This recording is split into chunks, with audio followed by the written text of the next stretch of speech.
નમસ્તે મિત્રો. ધોરણ 9 સામાજિક વિજ્ઞાન પ્રકરણ 1 ભારતમાં બ્રિટિશ સત્તાનો ઉદય ભાગ 5. આજે જે બધી વિગતો આપણે શીખ્યા છે આ ચેપ્ટરની, એમાંથી સંકલ્પનાઓ કઈ છે જે થોડીક આવે છે, જે એક ગુણમાં પૂછવામાં આવે તો એ સંકલ્પના વિશે સમજવાનું છે. સંસ્કૃતિ એટલે શું? રશિયન સમાજશાસ્ત્રી છે, રશિયાના સમાજશાસ્ત્રી છે. એ સમાજશાસ્ત્રી માલિનોવિસ્કી, એનું નામ છે માલિનોવિસ્કી, ના મતે માનવ મનનું ખેડાણ એટલે સંસ્કૃતિ. એમાં માનવીના પોતાના આગવી જીવનશૈલી, જેમાં રીત રિવાજો, માન્યતાઓ, પ્રણાલિકાઓ, રિવાજો, આ બધાનો જે સમાવેશ થાય છે એને સંસ્કૃતિ તરીકે ઓળખવામાં આવે છે. ફરી, સંસ્કૃતિ એટલે રશિયન સમાજશાસ્ત્રી માલિનોવિસ્કીના મતે માનવ મનનું ખેડાણ એટલે સંસ્કૃતિ થાય.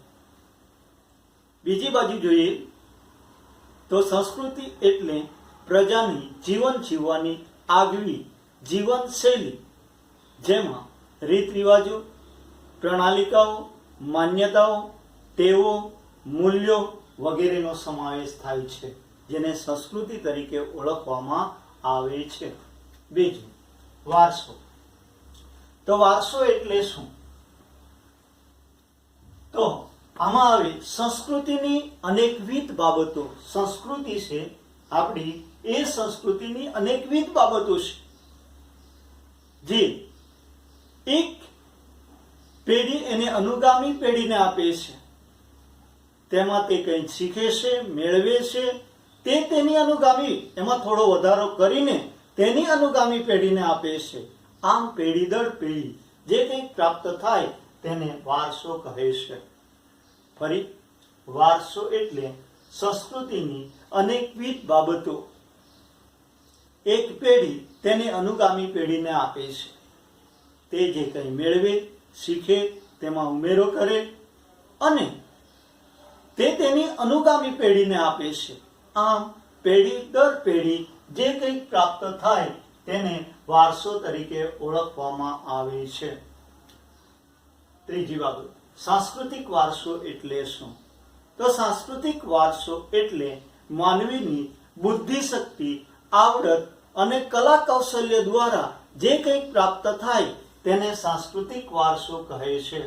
સાંસ્કૃતિક વારસો એટલે, ફરી જોઈએ છે, એટલે કે માનવીની બુદ્ધિ શક્તિ, આવડત અને કલા કૌશલ્ય દ્વારા જે કંઈક પ્રાપ્ત થાય છે તેને સાંસ્કૃતિક વારસો તરીકે ઓળખવામાં આવે છે.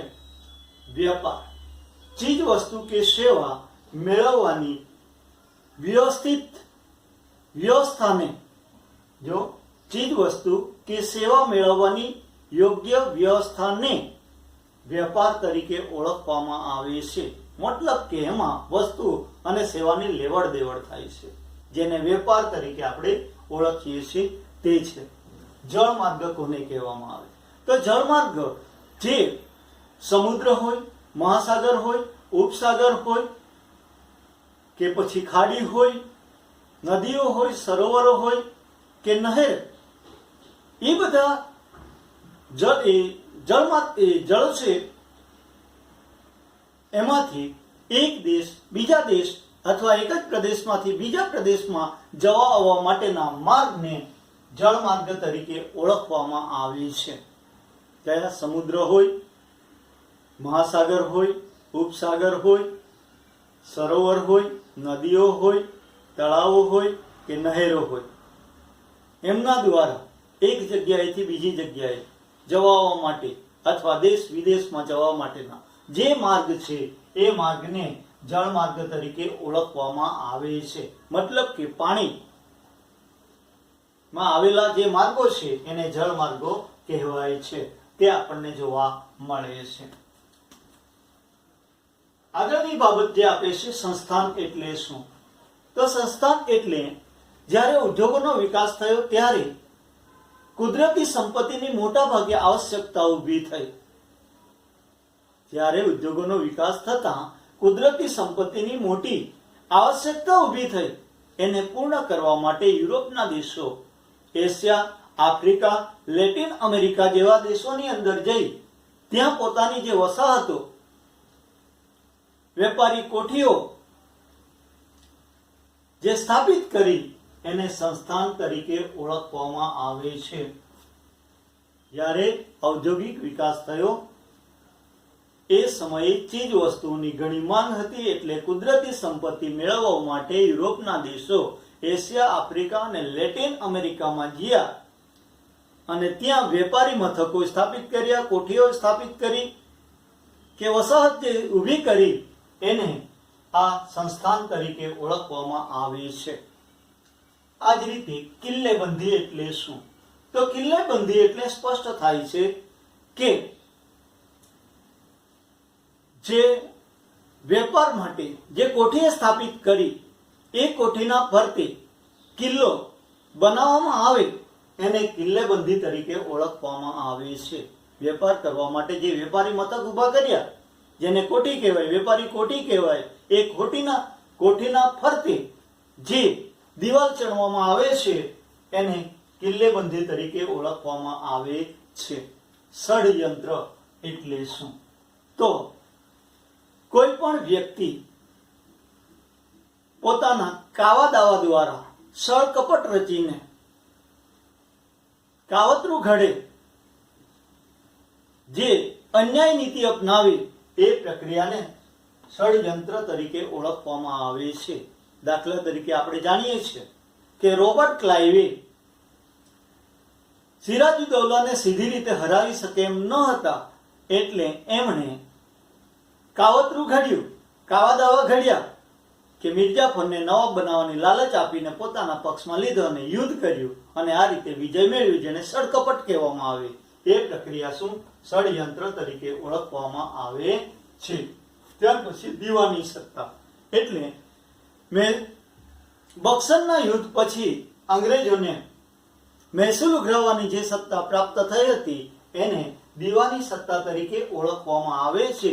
એટલે તે આપણને જોવા મળે છે. બરાબર. ત્યાર પછી કુદરતી સંપત્તિ. કુદરતી સંપત્તિ એટલે સ્પષ્ટ થાય કુદરત દ્વારા નિર્માણ પામેલી હોય અને આપણા ઉપયોગમાં, વપરાશમાં લેવામાં આવતી હોય એવી સંપત્તિને કુદરતી સંપત્તિ તરીકે ઓળખવામાં આવે છે. શોષણ. શોષણ એટલે એ પ્રક્રિયા કે જે કામના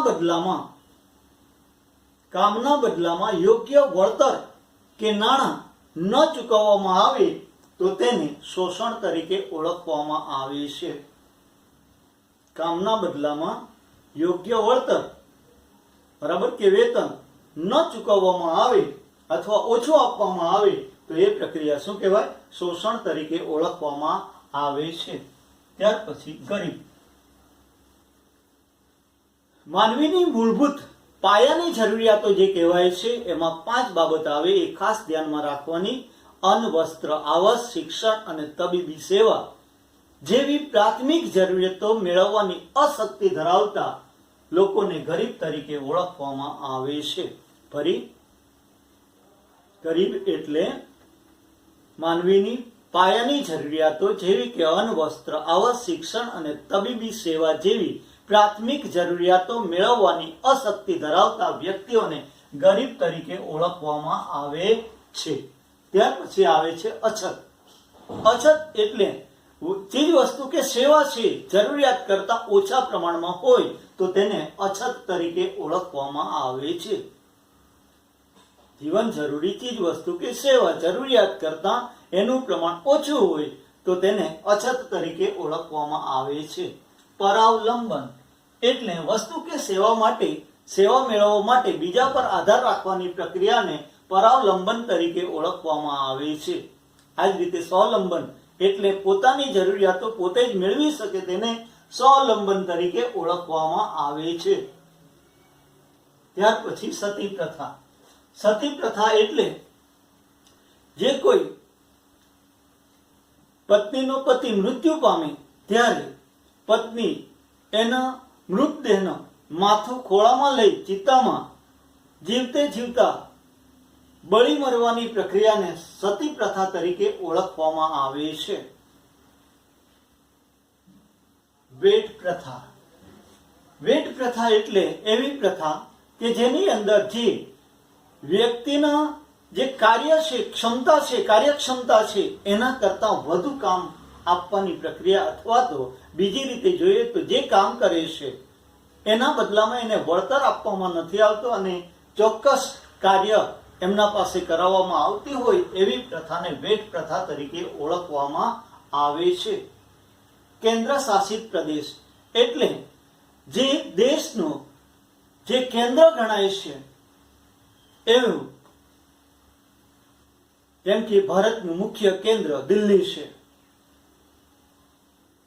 રાજધાની, દેશની રાજધાની જે કહીએ છીએ, જે કેન્દ્ર ગણાય, ત્યાંથી જે કોઈ પ્રદેશ છે તેનું સીધું શાસન ચલાવવામાં આવે કે કરવામાં આવે તો તેને કેન્દ્ર શાસિત પ્રદેશ તરીકે ઓળખવામાં આવે છે. જેમ કે દીવ, દમણ, દાદરા નગર હવેલી એ કેન્દ્ર શાસિત પ્રદેશો તરીકે જોવા મળે છે, એટલે તે આપણે જોઈ શકીએ. દ્વિમુખી શાસન પદ્ધતિ એટલે એક જ પ્રદેશની અંદર બે જુદા જુદા વ્યક્તિઓ દ્વારા જે શાસન કરવામાં આવે તો એને દ્વિમુખી શાસન પદ્ધતિ તરીકે ઓળખવામાં આવે છે. જેમ કે બક્સરના યુદ્ધ પછી આજે બંગાળાની અંદર નવાબ દ્વારા વહીવટ કરવાનો અને મહેસૂલ ઉઘરાવવાનું કાર્ય અંગ્રેજો કરતા એમ બેવડું શાસન હતું, એને દ્વિમુખી શાસન પદ્ધતિ તરીકે ઓળખવામાં આવે છે, એટલે તે આપણને જોવા મળે છે. ત્યાર પછી નિયામક ધારો. ઈસવીસન 1773 ફ્રેન્ચોનું વર્ચસ્વ ઘટાડવા માટે અને ભારતમાં નાના જે રાજ્યો હતા તેમાં પગ પેસારો કરવાના આશયથી અંગ્રેજોએ જે કલકત્તાના ગવર્નરને ગવર્નર જનરલનું પદ આપ્યું અને તેની નીચે ચેન્નઈ અને મુંબઈના ગવર્નર તેમજ તેની કાઉન્સિલને મૂકવામાં આવી. આ પ્રક્રિયાને નિયામક ધારો તરીકે ઓળખીએ છીએ, એટલે તે તમને આપવામાં આવ્યું છે. ખાલસા નીતિ એટલે કોઈ પણ પ્રદેશ છે, દેશનો કોઈ પણ પ્રદેશ અથવા ભાગ ઉપર પોતાની સત્તા સ્થાપિત કરી, એટલે કે તેને નાબૂદ કરીને, એ સત્તા નાબૂદ કરીને ત્યાં પોતાની સત્તા સ્થાપિત કરવાની પ્રક્રિયાને ખાલસા નીતિ તરીકે ઓળખવામાં આવે છે. જેમ કે ડેલહાઉસીએ ભારતની અંદર ખાલસા નીતિ કરીને ઘણા પ્રદેશો કંપની સાથે ભેળવી દીધા હતા, તે તમને જોવા મળે છે. ત્યાર પછી નિયામક ધારો એ કેપ ઓફ ગુડ હોપ. તો કેપ ઓફ ગુડ હોપ એ દક્ષિણ આફ્રિકા છે, એ આફ્રિકાના દક્ષિણ છેડે આવેલો અંતિમ છેડો છે. આફ્રિકાના દક્ષિણ છેડે આવેલો અંતિમ છેડો જે ગણાય છે એ સારી આશાની ભૂશીર તરીકે ઓળખવામાં આવે છે, તેને કેપ ઓફ ગુડ હોપ તરીકે ઓળખવામાં આવે છે. આ રીતે આ વિવિધ સંકલ્પનાઓ છે તે તમને જોવા મળે છે. સહાયકારી યોજના એ પણ આપણે જોઈ ગયા છે. એટલે આ બધી સંકલ્પનાઓ છે કઈ કઈ છે, તો એવા એક ગુણની અંદર આવી પ્રશ્ન આવે છે, તેના કારણે તમને એ દર્શાવવામાં આવી છે.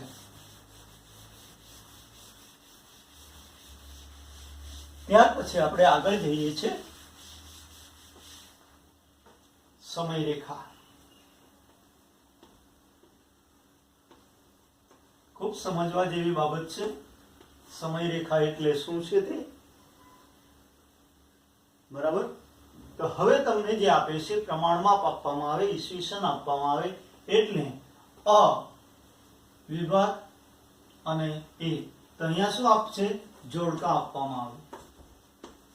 એ જોડકાને બંધ બેસતા ગોઠવ્યા પછી એને દર્શાવવાના હોય યોગ્ય સ્કેલ માપ દ્વારા, તો એને આપણે જોવાનું છે તો અહીંયા એક બાજુ છે ઈસવીસન 1788, ઈસવીસન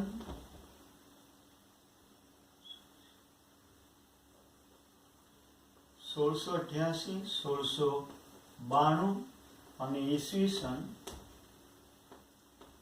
1698. બરાબર. એનો સ્કેલ માપ તમને આપવામાં આવે છે. સ્કેલ માપ 1 સેન્ટીમીટર બરાબર 5 વર્ષ એનો સ્કેલ માપ છે. બરાબર. અહીંયા આ 1, 2 અને 3 છે. એ, બી અને સી સાથે જોડવાનું છે. બરાબર. બંધ બેસતા જોડવાનું છે. તો એના કારણે તમને આવે છે બાર્થોલોમ્યુ ડાયજે શોધેલો માર્ગ.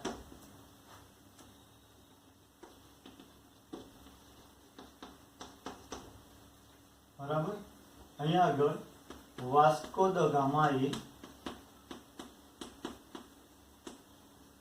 ગામાએ ભારત આવવાનો જળમાર્ગ શોધ્યો હતો. ત્યાર પછી કોલંબસે અમેરિકા ખંડની શોધ કરી.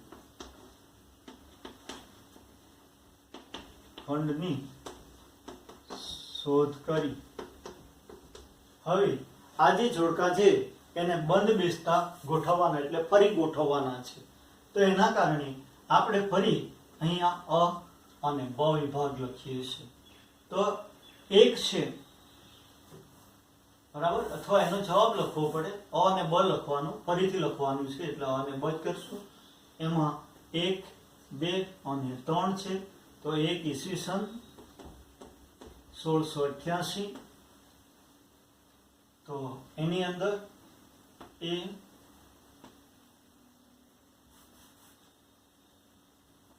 બી છે.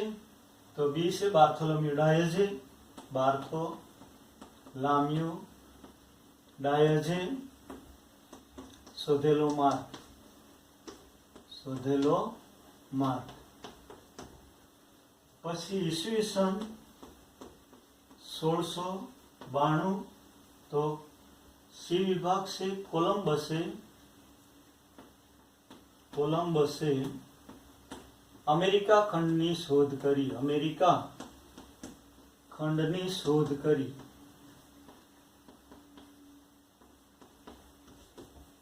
ત્યાર પછી ઈસવીસન 1698, તો 1698 એ આવે છે, એટલે એ આપણે લખીએ છીએ વાસ્કો દ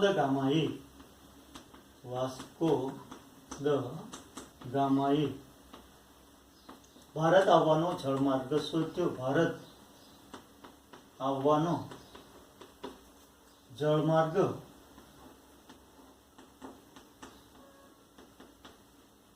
શોધ્યો.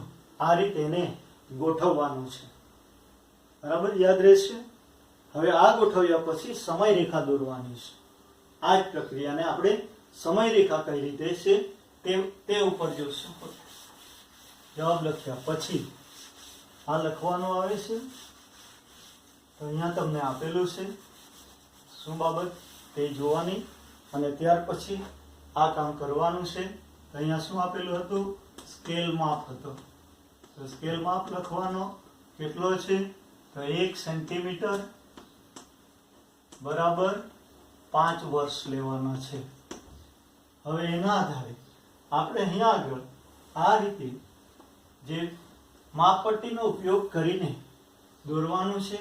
અહીંયા આગળ આ લાઈન બરાબર આવે એ રીતે અહીંયા આગળ લખવાનું છે. ઈસવીસન કયું હતું માંગેલું? તો 1688, એટલે અહીંયા 1685 આવશે. બરાબર. ત્યાર પછી 5 ઉમેરતા જવાનું. ઈસવીસન 1690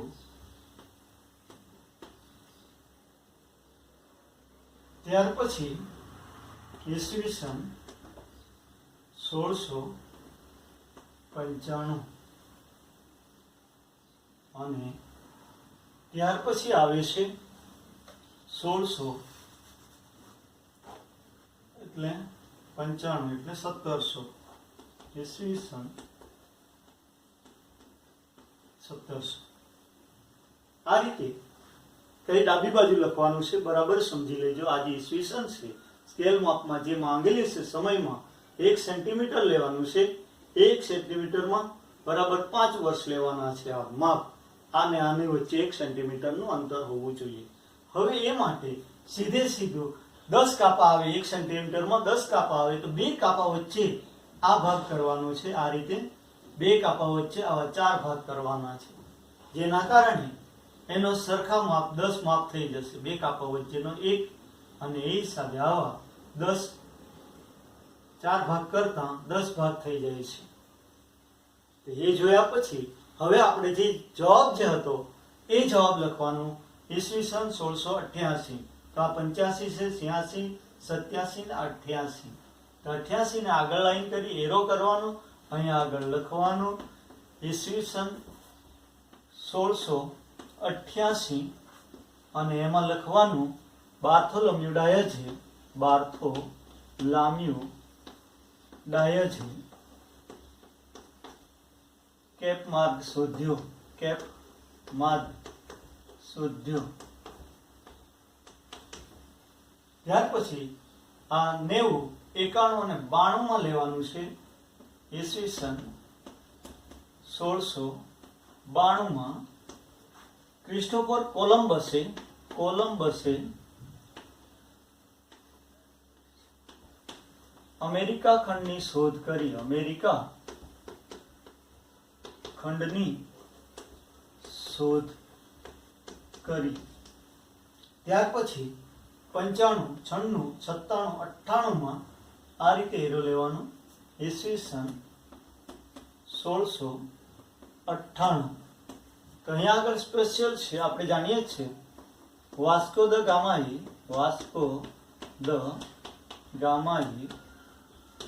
ભારત આવવાનો, ભારત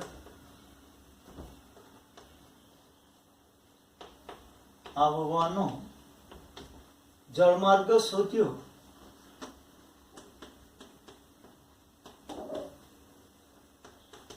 આ રીતે આ સમયરેખા પર દર્શાવવાનું છે. પહેલા જોડકા છે એ જોડકાને બંધબેસત ગોઠવવાના. ત્યાર પછી સ્કેલ માપ લખી, સ્કેલ માપના આધારે ડાબી બાજુ ઈસવીસન લખવાના અને જમણી બાજુ છે એ જવાબ સાથે ઈસવીસન અને જવાબ જે છે એ સીધો લખવાનો રહેશે. તો એને સમયરેખા તરીકે ઓળખાય. 3 ગુણની અંદર આ પ્રશ્ન પૂછાય છે, એટલે ખાસ ધ્યાનમાં રાખજો અને એ કાર્ય કરવાનું રહે છે. એટલે એ બાબત તમને જોવા મળે છે. ત્યાર પછી બીજો આપણે જોડકા તરીકે લઈએ છીએ. આ જોયા પછી તો એ માટે તમને હું આપું છું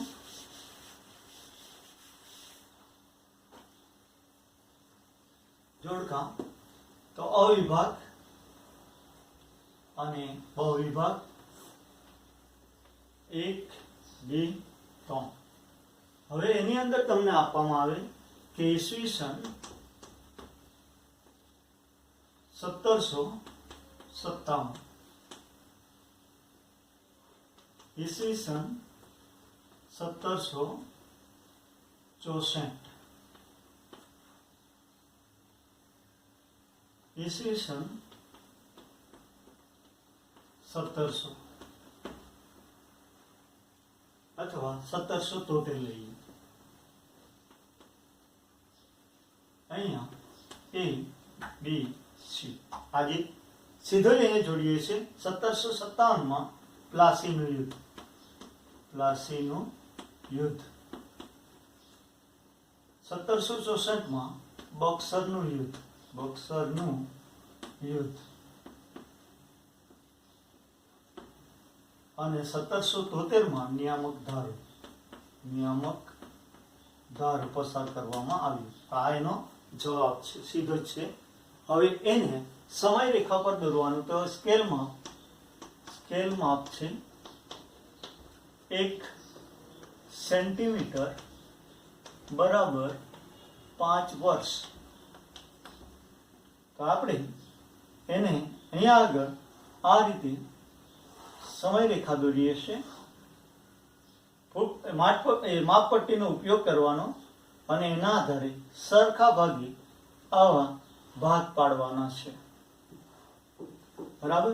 તો અહીંયા કયો માંગ્યો? 1757 છે, એટલે ઈસવીસન 1755 થી શરૂઆત થશે. ઈસવીસન 1760, ઈસવીસન 1765, ઈસવીસન 1773, 1770 અને ઈસવીસન 1775. બરાબર. તો આ રીતે આ સ્કેલ માપ આવે છે. તો એમાં અમે તમને કહ્યા હતા કે આમાં 1 સેન્ટીમીટરમાં 10 કાપા હોય તો 2 કાપા વચ્ચેનો અંતર કરી આ રીતે લીટી દોરો, અથવા તો એને આખી પણ તમે દોરી શકો. પણ આ બે વસ્તુઓ જે મુખ્ય છે એને ઘાટી દોરવા પડે. તો એ રીતે સરખા ભાગ કરવાના. બરાબર. અને સરખા ભાગ કર્યા પછી એને આપણે સમય રેખા પર જે જવાબ છે એને દર્શાવવાનું છે. બરાબર. તો એના આધારે આપણે લઈએ છીએ. તો કયું માંગ્યું છે? 1757. તો 55 પછી 56 અને 57. તો અહીંયા લખીએ ઈસવીસન 1757 છે. કયું છે? તો પ્લાસીનું યુદ્ધ. પ્લાસીનું યુદ્ધ. આ રીતે પૂરા વાક્યમાં લખવાનું છે. ત્યાર પછી 60, 61, 62, 63 અને 64 છે. તો અહીંયા લખવાનું છે ઈસવીસન 1764, બક્સરનું યુદ્ધ. બક્સરનું યુદ્ધ. બરાબર. ત્યાર પછી કયું આપ્યું? 1773 એટલે 70, 71, 72 અને 73 માં લેવાનું આડું. આ રીતે ઈસવીસન 1773 કયો છે? તો નિયામક ધારો. નિયામક ધારો. આ રીતે આ સ્કેલ માપ પર દર્શાવવાનું છે દરેકે. બરાબર. તો એ રીતે આપણે અહીંયા આવી સમય રેખા આવે છે તો તે તમારે જોવાની રહેશે. જુદી જુદી પૂછાય. કોઈ પણ ઈસવીસન આપેલા છે ઘણા બધા. બરાબર. તો એ ઈસવીસનના જે માળખું તૈયાર કરીને આ રીતે કયા ઈસવીસન છે તે યાદ રાખજો અને તેના આધારે આ સમય રેખા કઈ છે તે આપણે દર્શાવી શકીએ. બરાબર. હવે આ જોયા પછી છેલ્લે પ્રશ્ન આપી દો.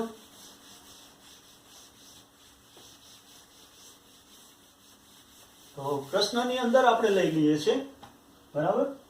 પહેલો પ્રશ્ન છે યુરોપના લોકોને ભારત આવવાનો જળમાર્ગ શોધવાની શા માટે ફરજ પડી? શા માટે ફરજ પડી?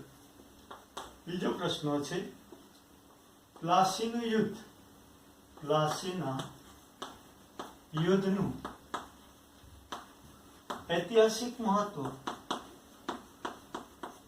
ઐતિહાસિક મહત્વ જણાવો. ત્યાર પછી સહાયકારી યોજનાના હેતુઓ. સહાયકારી યોજનાના હેતુઓ જણાવો. ત્યાર પછી ડેલહાઉસી સુધારા એ ડેલહાઉસી સામ્રાજ્યવાદી તેમજ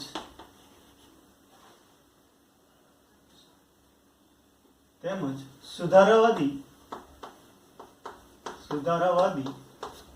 ગવર્નર જનરલ તરીકે ઓળખાય છે.